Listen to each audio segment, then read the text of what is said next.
Powered by the Montana Television Network. This is the 5:30 News on Q2, Montana's news leader.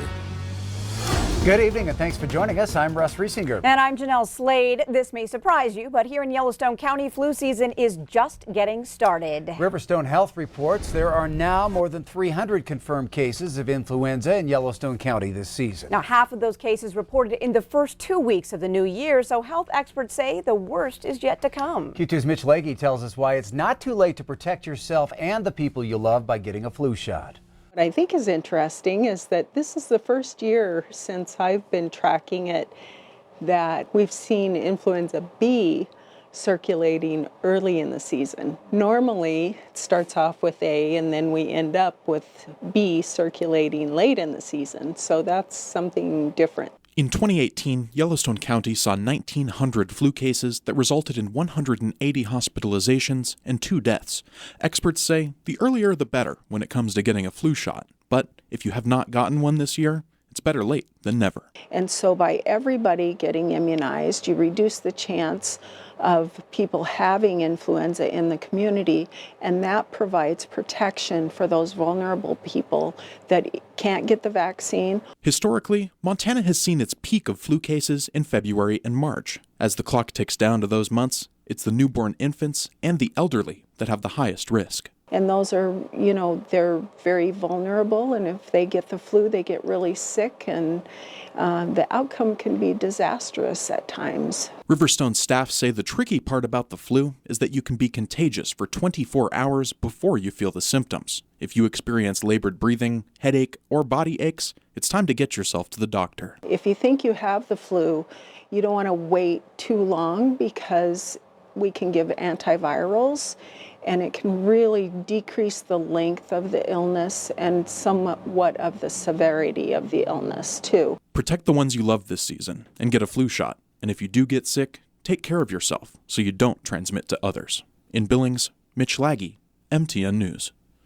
All right, thanks so much, Mitch. Now, on top of a flu shot, experts say wash your hands a lot, cough into your elbow instead of your hand, and avoid touching your face. Well, if you missed the national news tonight, a couple of big stories to tell you about. First, history in the making on Capitol Hill as the House sends the articles of impeachment against President Trump to the Senate. House Speaker Nancy Pelosi signed both articles, abuse of power and obstruction of Congress. Then, in a ritual steeped in tradition, the managers and the House clerk walked the articles across the Capitol to the Senate chamber. Senate Majority Leader Mitch McConnell acknowledged receiving the articles and announced that senators will convene tomorrow to hear the formal presentation of the articles and to swear in Supreme Court Chief Justice John Roberts, who will preside over the trial. McConnell also announced that trial will begin next Tuesday to determine if the president should be removed from office. Now, how long that trial will last is anyone's guess, but it could take as long as 5 weeks. And during the trial, all senators must be present on the floor, remain in their seats, and they can't talk to each other. Nor will they be allowed to have any electronic devices with them on the Senate floor. Well, the other big story grabbing national attention today, the first phase of the long-awaited trade deal with China has now been signed. This was the scene in the White House today as President Trump and China's vice premier put their signatures on the deal. The president announced that tariffs on Chinese goods will remain in place until phase 2, which could still be far off. Now, despite that, the news sent the Dow Jones soaring over the 29,000 mark today. The U.S. and China have been in a nearly 2-year trade war that has hurt U.S. farmers, causing them to lose many of their markets and also dragging down the global economic growth.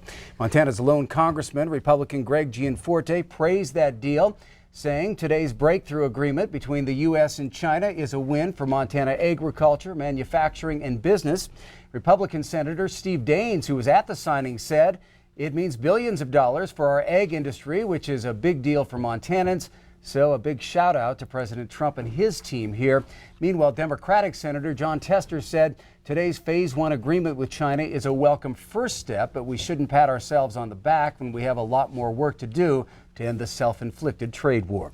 Also today, Senator Tester drawing national attention to the case of missing 16-year-old Selena Not Afraid. In a letter, Tester urges the FBI and Bureau of Indian Affairs to focus all available resources on this case.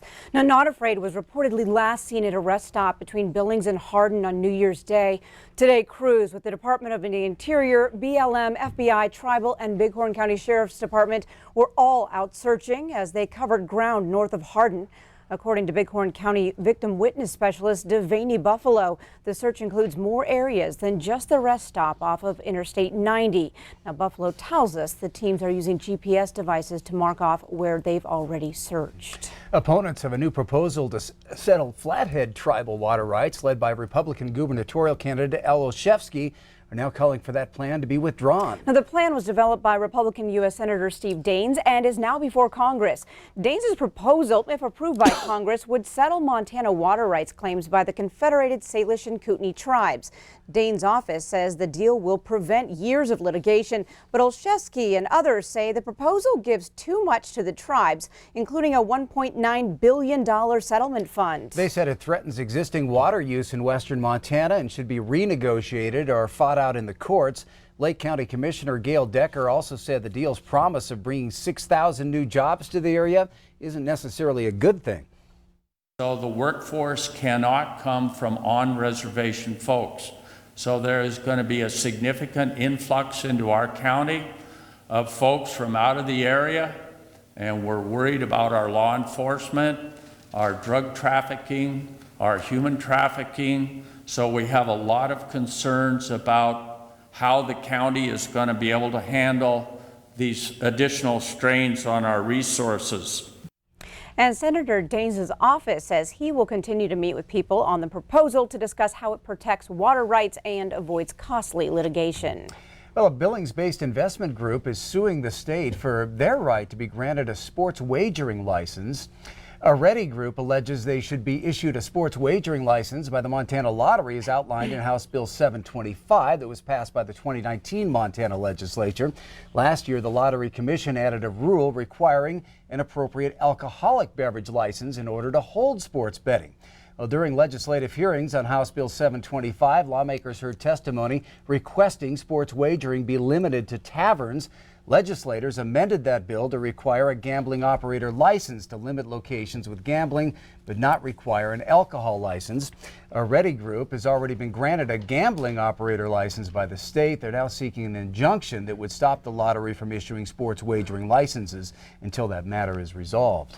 Well, last week, a Yellowstone National Park search and rescue team pulled a man to safety from the Grand Canyon of the Yellowstone. Tonight, MTN's John Shearer shows us how the man got there and what it took to get him out.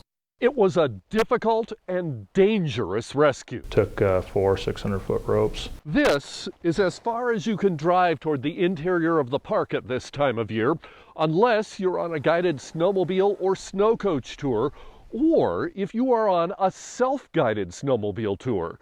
And that is where this all begins. He had the gear. You know, had a rope, had crampons, had an ice axe. Dave Christensen from Indiana snowmobiled with a friend to Lookout Point in the Grand Canyon of the Yellowstone and tried to rappel to the bottom. But he made a mistake. 850 feet down to the river. I think his rope was only 360 feet. So Christensen jumped off his rope and scrambled to the river. But he couldn't make it back to the rope. Had to go through, drifts up to 5 feet high. While it's sunny here in the park today, there are dangerous wind chill conditions, not unlike the kind you get frequently in Yellowstone Canyon. Cold, windy day. One expert was lowered to the stranded man. It was a long, slow haul. The volcanic rock in the canyon breaks easily. There's always potential for avalanche danger as well. It took 6 hours to complete the rescue. There were times where they would fall headfirst into the drifts while we're still pulling up. It was a close thing. What makes this place special is its wildness, but it's got to be respected. Now, the canyon had already been in darkness for about 3 hours when the rescue was completed. Powell says the man is lucky to have escaped without injury, or worse. In Yellowstone National Park, I'm John Shearer for MTN News. Thanks, John. And John tells us that Christensen has a mandatory appearance in federal court in Mammoth to answer for his violations leading to that rescue. Well, visitation at Yellowstone National Park in 2019 was at its lowest level in 5 years. The total number of visitors last year, 4,020,287. Now that's down from the record-breaking year of 2016 when the park saw 4,257,000 visitors. That's about 235,000 more than this year. There's more news from across our state on tonight's 9 o'clock news. A Montana group is looking to give hope and remove burdens from families struggling with cancer diagnosis. Join me for that story and much more on the MTN Statewide News at 9 on the CW. But first, still to come on tonight's 5:30 news, a Montana tragedy that killed more than 50 people, including nearly every Butte firefighter, is remembered 125 years later. And later in sports, Big Sky State Games Executive Director Karen Sanford Gall says goodbye after 30 years. And coming up in weather, we went to 11 below zero this morning. Now, how cold are we going to get tonight? We will have the answer to that, and I think it's something you're going to like. You're watching MTN News with Jeanelle Slade and Russ Riesinger. Storm Tracker weather with Bob McGuire. And sports with Scott Green. This is the 5:30 news on Q2, Montana's news leader.